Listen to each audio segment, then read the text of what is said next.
My name's Anita Johnstone and I'm the Human Resources Manager here at the Vac Group of companies and also Return to Work Coordinator, and we do asset protection in the civil construction industry. So do non-destructive digging and ground penetrating radar and subsurface utility engineering. We have around 150 staff, and the majority of our staff do non-destructive digging with our vac trucks, vacuum digger, and we also have utility locators that work in our Earth Spy division. So for successful return to work, I think the core issue is really that relationship with your employees, that they know that you're really there for them and that they understand beforehand what sorts of processes will be taking place, that they know the suitable duties and that their supervisor is going to be well involved, and that staying at work is actually really healthy for them, and that they can keep a relationship going into work, staying involved with their workmates and having that confidence that continues with the healthy aspects of being at work. Some of the benefits that come for the business with successful return to work are obviously that the employees are still available to be utilised and to meet our clients' needs. There's the aspect financially too. There's a massive impact that it can have on premiums. But I think ultimately the real benefit to the business is that cultural fit, knowing that your staff know and you know that you can be proud of yourself as a business, that you do have a culture where your staff are looked after, and that gets out there and people do approach us and want to come and work for us. Some of the successes that we've found in our return to work culture are really hiring people that have a wonderful approach to life and to work as well. So attitude is one of our key drivers for what we look for in our staff, and that creates a successful workplace, full stop.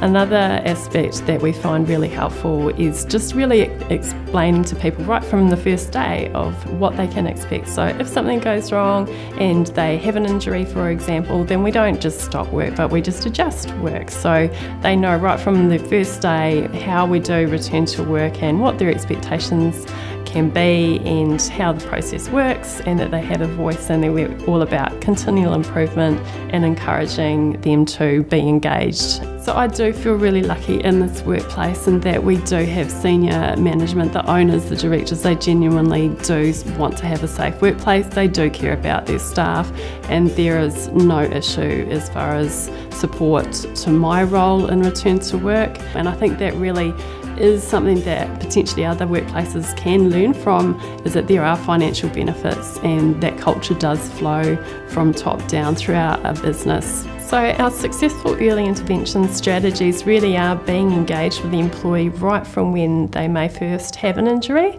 So we are part of the initial consultation with the doctor, so that we really build a team approach.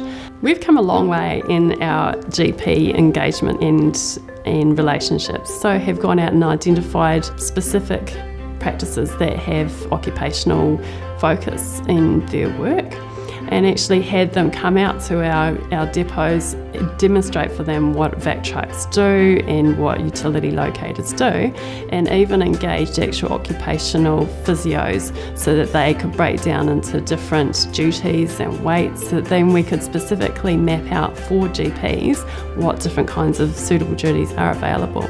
I guess communication is one of the keys to the success that we've had in engaging senior management and supervisors of injured workers, so that they know what is expected of them to get out there hands-on with the doctors and the employees, and just keep the ball rolling as far as communication. I keep our leadership team across what's happening as far as return to work goes by open communication. And then when we have monthly management team meetings as well, I present on where we're at and how things are tracking as well. One of the fantastic things is it doesn't cost a lot of money to be good at these processes. It just takes a great attitude. For other return to work coordinators, I'd really encourage them to take the processes to get senior leadership involved and the buy-in. I guess driving the financial benefits is obviously a key success. Also the attitude of staff and the managers and the supervisors that are going to be doing the return to work relational stuff with their employees, that they have a positive approach to return to work. It's not about blame, it's really about supporting staff and having that positive attitude towards return to work, and that they're feeling supported and that culture has the strongest driver and that achieves results. We have taken the time to put things in place, and it has really reaped rewards for people. They've had better health outcomes, better social outcomes for their families, and yeah, it's a great achievement.